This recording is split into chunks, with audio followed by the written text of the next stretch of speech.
filazantsara teno hosinosy Madagasikara mbola manjaka tokoa niasa nilay ratsy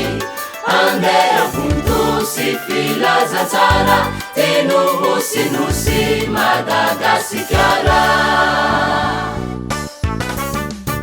Jesosy amelanao irery fa anifanahy mba ampahery no iara-dalana aminao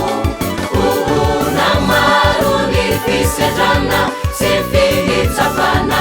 atsatahotrana ahiemotrafa any tompony mombatrany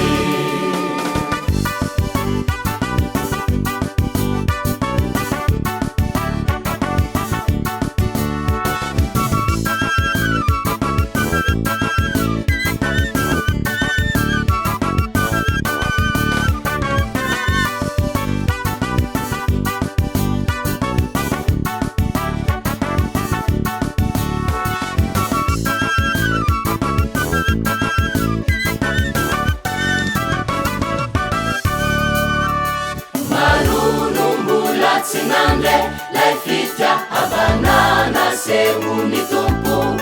andeha vonto sy filazantsara teno hosinosy Madagasikara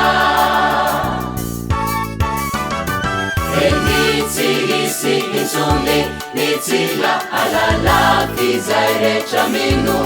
ny tompo Jesoa ka atao batisa no